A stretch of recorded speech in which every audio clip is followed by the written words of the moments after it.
Olá, boa noite, sejam bem-vindos a mais uma Igreja na Atualidade. Cá estamos para mais uma conversa, para olharmos para aquilo que aconteceu nos últimos dias. Pelo meio tivemos a Semana Santa, também o Tríduo Pascal muito intenso, mas ainda haverá tempo para olharmos um pouco para todos esses dias maravilhosos.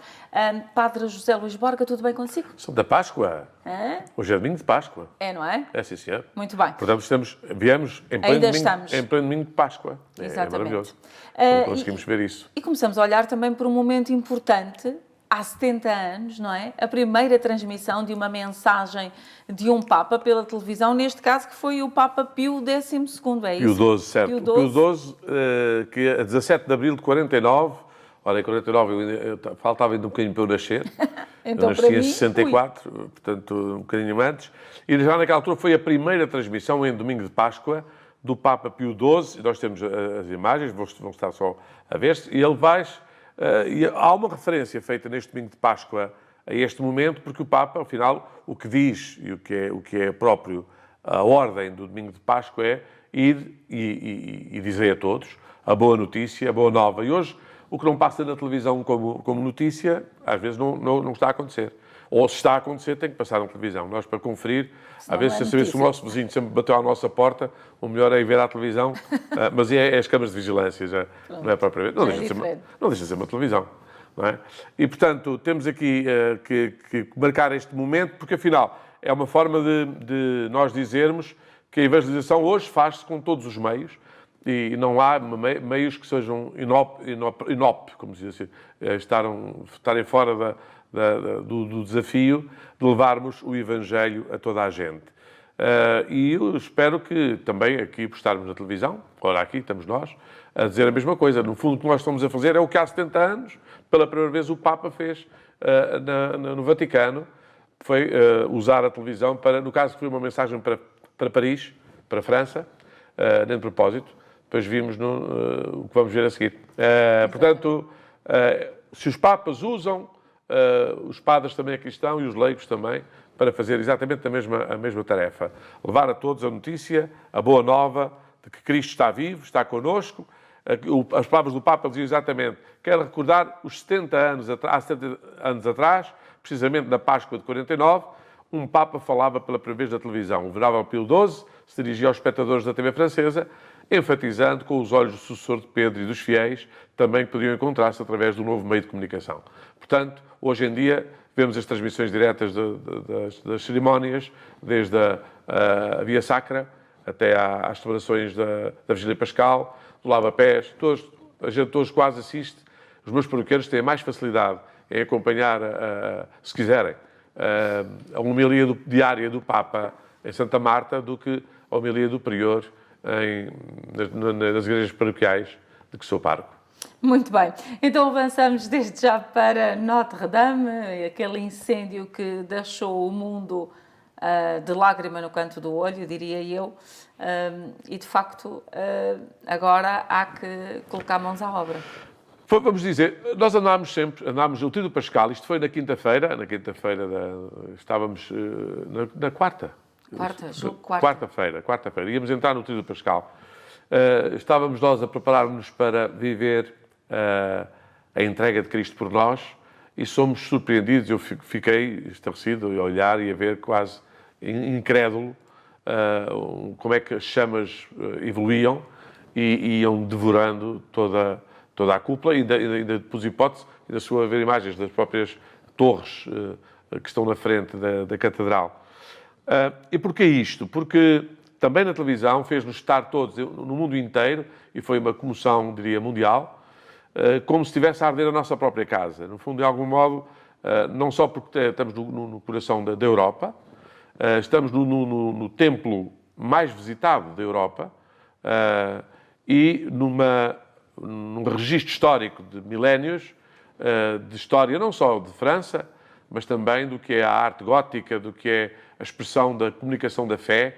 E era possível, não sei se vai continuar a ser provavelmente, porque agora também vai haver uma nova camada feita sobre aquilo, que é o restauro, que certamente o Presidente da França diz que vão ser 5 anos, que vai ser feito também com as novas técnicas, com os novos métodos, Enfim, também isso é uma nota muito interessante, saber como é que, num país onde tanta coisa é reconstruída, como é que se vai fazer a reconstrução e o aproveitamento do que está, para já isso, a valorização do que ficou, com o acrescento e a proteção deste espaço. É claro, com tudo o que significa a cultura. Aqui o escândalo que estas coisas também têm é como é que para uma peça destas vê logo os milhões todos que se conseguem, nem se conseguiu imaginar que fosse possível em tão pouco tempo, e para tragédias humanas, às vezes para se arranjar metade daquele valor ou um quarto, a dificuldade que têm em convocar e depois prometem, primeiro que chegue, por aí fora, enfim. Estamos aqui tão diante... chocante como achamos? É chocante com tudo, vamos ver assim. Tudo o que é da ordem da cultura, as leis de Maslow, vamos dizer assim, a pirâmide de Maslow, na base tem a segurança, depois tem a alimentação, a estética só aparece no topo da pirâmide.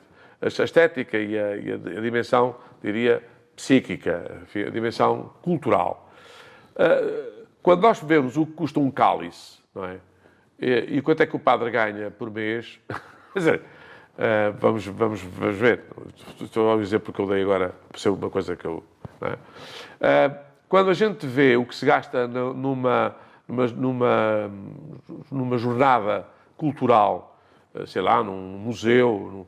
Olha, quando se falou do Centro Cultural de Belém, em Portugal, quando foi numa crise imensa e gastou-se ali.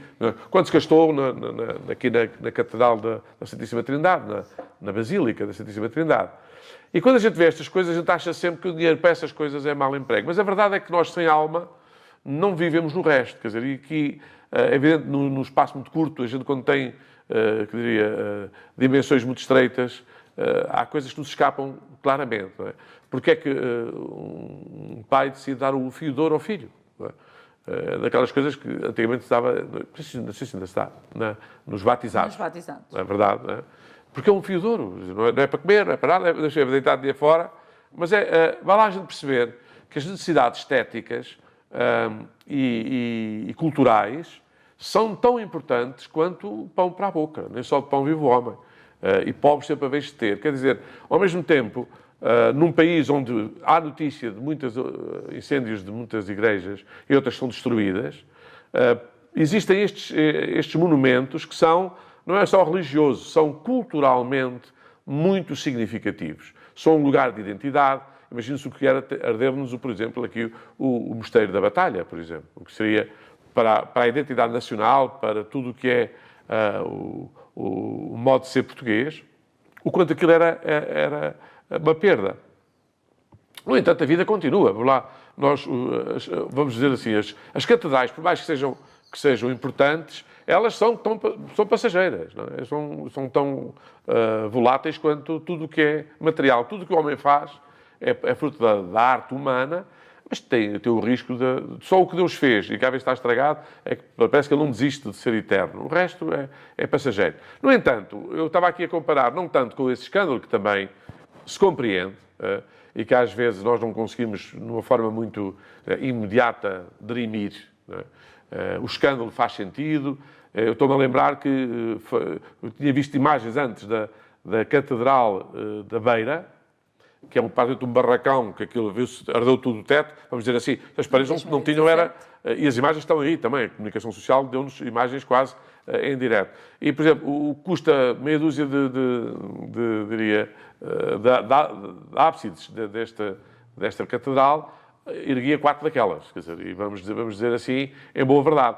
E, em termos de urgência de evangelização, não tenho dúvidas que é mais urgente reconstruir a Catedral da Beira do que a Basílica de Notre-Dame, a Catedral de Notre-Dame. No entanto, vamos dizer, cada coisa no seu lugar, esperemos que quem contribui para um lado não deixe de contribuir para o outro. O que eu fico, para mim, estranho é como é que havia tanto dinheiro disponível, de repente, quando a gente se queixa que não há dinheiro para tanta coisa, de repente há 2 ou 3 famílias que dão ali um volume. Milhões cada uma. Como é que se tem tanto dinheiro para dar? Quer dizer, e se eles deram aquilo, eu imagino quanto é que eles têm ainda. Para darem 200 milhões, para dar 200 milhões devem ter para aí. Um milheiro, deve ter um milheiro muito interessante. A não ser que eles tivessem dado tudo o que tinham. Mesmo assim não era pouco o que tinham. Desfizeram-se bem daquilo. Não. Mas pronto, é só para explicar que estes escândalos todos fazem parte, inclusive, do que é a trama e o drama da Semana Santa. Não é? Vimos, então, na quinta-feira isto, e depois vimos no domingo de Páscoa, outras imagens de outras catedrais, de outros lugares, onde o que foi atacado não foi a estrutura, vamos dizer assim, o teto, mas foi a base. Foi o que faz uma catedral é ser um lugar do culto. Sem culto, aquilo não passa de um museu. O que fazia aquela catedral ser uma catedral de Notre-Dame era a comunidade que lá se reúne, é o que se celebra lá, porque também, embora tenha muito património material, muita arte, desde os vitrais, que felizmente muitos deles, estranhamente, como é que não foram com aquela temperatura toda, com o estanho, como é que aqueles vitrais resistiram, é uma coisa impressionante.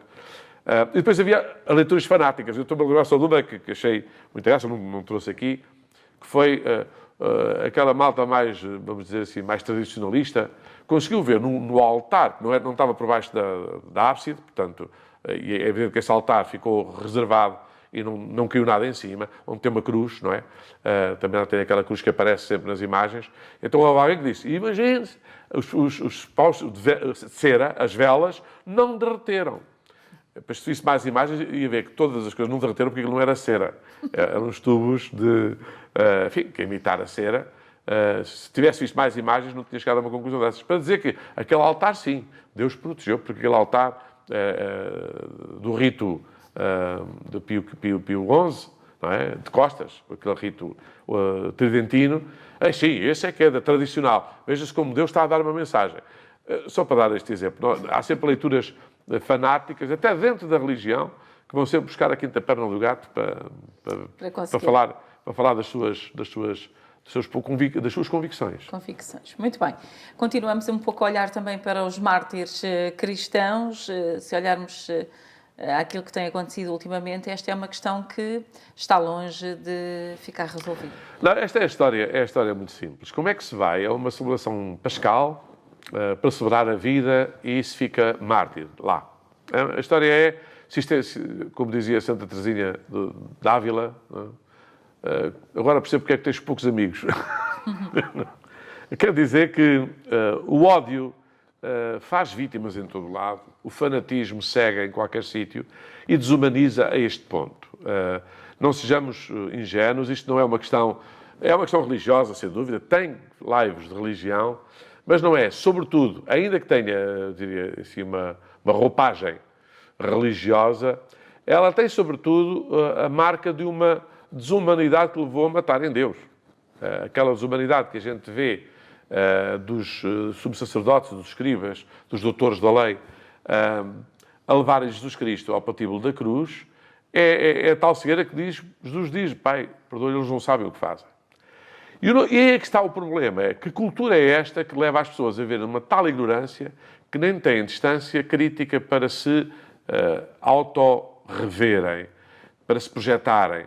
No fundo, cada um dá o que tem. Estes mártires, diria assim, estes assassinos, vamos dizer agora o que é que foi aqui mártir, não é?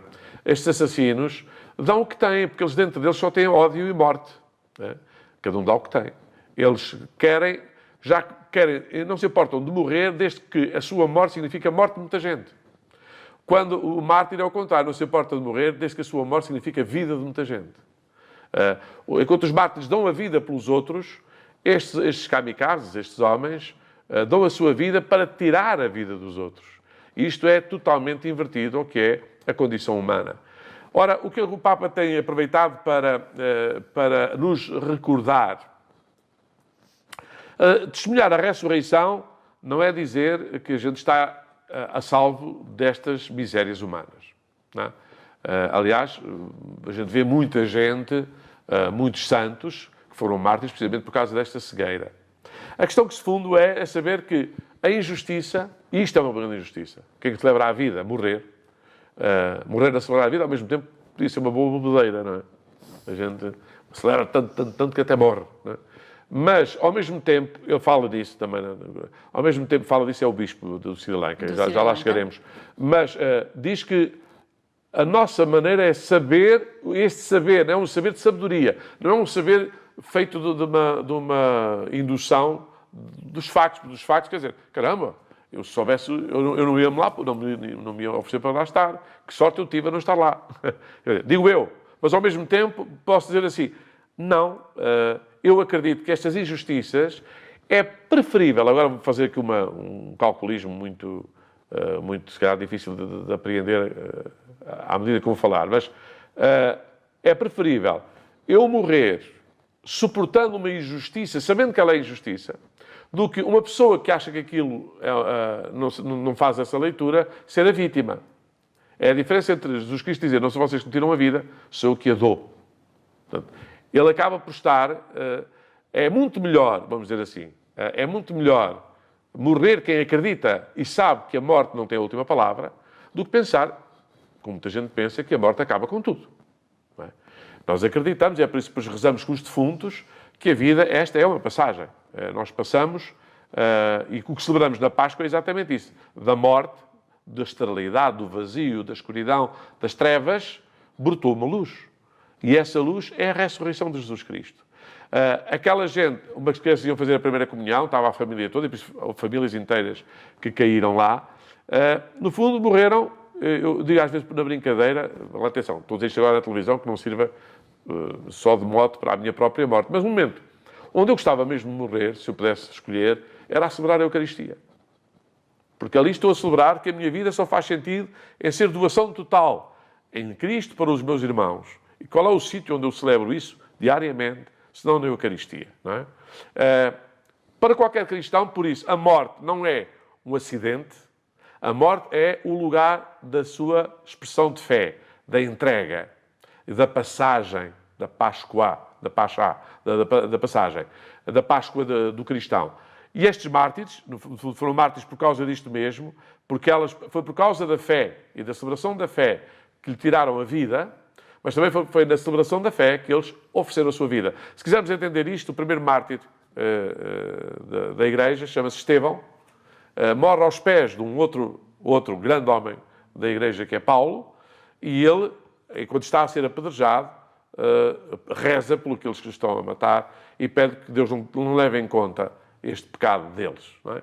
Reza pelos seus. Isto é a prova de que esta é a atitude de quem tem fé. A fé, por isso, não é só uma maneira de a gente estar a salvo destas coisas, de achar que Deus, porque a gente é amigo dele, nos põe, não nos acontece nada de mal. Nós, em todo o mal, sabemos que o mal não tem a última palavra. Isso foi o tweet que o Papa pôs, exatamente dizer, os mártires de todos os tempos, com a sua fragilidade, a sua fidelidade a Cristo, mostram-nos que a injustiça não tem a última palavra. O Senhor ressuscitado, podemos continuar a ter esperança. A gente tem esperança, claro, isto não tira dor nenhuma, não estamos aqui a dizer que aquelas comunidades, os próximos tempos, não vão viver e de que maneira a dor deste acontecimento e os traumas que isto dá, sem dúvida, não estamos aqui a menosprezar isso, mas tudo isso é colocado numa ponderação mais vasta, mais profunda e com mais alcance, que é o amor de Deus que estamos aqui. Finalmente, os cristãos mais perseguidos de hoje, de todos os séculos, são neste século XXI. É impressionante como tanta gente diz que os cristãos... A gente fala, sendo que falar do que foram os mártires, vamos dizer assim, as mortes, com as cruzadas todas juntas, e foram 4 cruzadas, não dá a quantidade de mortos que os cristãos têm hoje numa só década. O que é impressionante. E continuamos, essas cruzadas também eram contra os infiéis, contra a barbárie, contra o perder dos lugares santos. Foi uma forma de reconduzir, particularmente os bárbaros convertidos do norte da Europa, para usarem a sua violência para um bem. Era defender os lugares santos. Mas ainda assim, o comparado hoje com, vamos dizer assim, é impressionante a forma como o mundo nos está a dizer hoje que ser cristão, de facto, é um ato de fé, de uma liberdade tal que a vida, quem amar a sua vida mais do que a mim, não é digno de mim. Só tem valor, de facto, quando vivido com estas bases, com estes alicerces. E por isso é que depois o bispo do Sri Lanka veio logo também na sua mensagem, diria eu, com palavras pouco afáveis, mais duras até, e olhando ali para o lado dos políticos, deixando ali alguns pontos marcantes.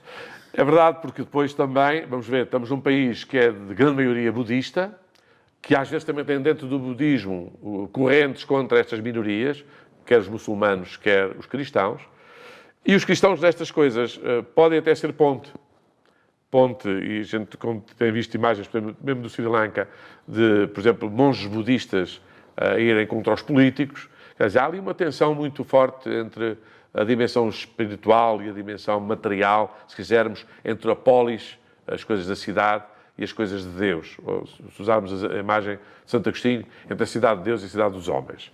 Devo dizer que agradeço a Deus, são palavras do bispo do Sri Lanka, agradecer a Deus que as pessoas responderam às graças de Deus e permaneceram calmas. Alguns chegaram a dizer que ficaram felizes em poder morrer no domingo de Páscoa. Claro, estes foram os que não morreram. Por poder ter morrido naquela altura, apesar de tudo, entre todos os dias possíveis, aquele foi o melhor possível. A Sexta-feira Santa podia ter sido também, mas... E isso nos mostra o nível de fé de alguns fiéis. Mas, obviamente, não podemos negar que existem alguns que estão enraivecidos. Felizmente, os sacerdotes e religiosos e também muitos fiéis leigos conseguiram motivá-los para que aceitassem com calma esta situação sem reagir. Que é uma coisa que o Papa vai dizer depois a seguir, a lei de Talião, que é mas faz paga, mas, como dizia, as pessoas mais primárias que dizem uma coisa muito interessante. Se queres ter em mim um amigo, é o melhor que tu tens. Mas se queres em mim um inimigo, não vais mais longe. Quer dizer, é esta ponderação que muitas vezes quer a lei de Talião, olho por olho, dente por dente, que às vezes até, e se fosse isso, já não era mau. Nós o que fazemos às vezes é a vingança exemplar, que é aquela que serve para servir de exemplo, que é muito mais violenta do que foi a agressão, não é? Após os massacres ocorridos no domingo nas 3 igrejas, o presidente de Maithripala, vamos dizer que é assim que ele se chama, anunciou uma rápida reestruturação do aparato de inteligência do país, acusando de não ter informado do perigo dos atentados. Aliás, isto é uma notícia de que os serviços secretos não informaram. Mas lá está a entrevista a dizer que, diz o Presidente da Conferência, o Dom Wilson Fernando ainda tem ascendência portuguesa, falou ao microfone da redação inglesa do Vatican News sobre o clima que reina. Acabei de voltar dos 2 funerais da minha diocese, a 6 horas de carro de Colombo, onde ele vive, e amanhã haverá outro. 3 católicos da mesma igreja. Devo dizer que agradeço a Deus que as pessoas tenham a graça, lá está, de calmas. Obviamente são muitos os provados e passaram por grandes sofrimentos, mas penso que a vida de Jesus e dos seus ensinamentos ajudam a nossa igreja a enfrentar este momento realmente difícil. Alguns chegaram a dizer que ficaram felizes por poderem ter morrido no domingo de Páscoa, e isso mostra um nível de fé, já tinha dito. Mas, obviamente, não podemos negar que alguns estão enraivecidos. Na verdade, estamos muito insatisfeitos com o trabalho do Governo no momento, porque houve alertas, mas acredito que os serviços secretos falharam. Devo dizer que realmente precisamos de um bom guia para o país, que já começa a dar a farpada política, porque não é justo que queiram tirar proveito político destes factos nestes anos, quando haverá eleições. Portanto, aqui a história está depois aqui os números: 70% são budistas, 15% hinduístas, 7,5% cristãos e 7,5% islâmicos.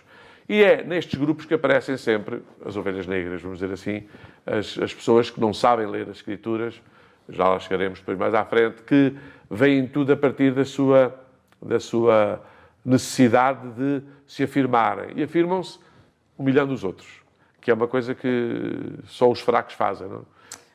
Os desumanos. E os desumanos. Vamos ter que fazer aqui uma curta pausa, está bem, Padre? E voltamos já a seguir. Até já. Estamos em sua casa, estamos no seu coração. Somos Ângelos TV, a televisão católica portuguesa.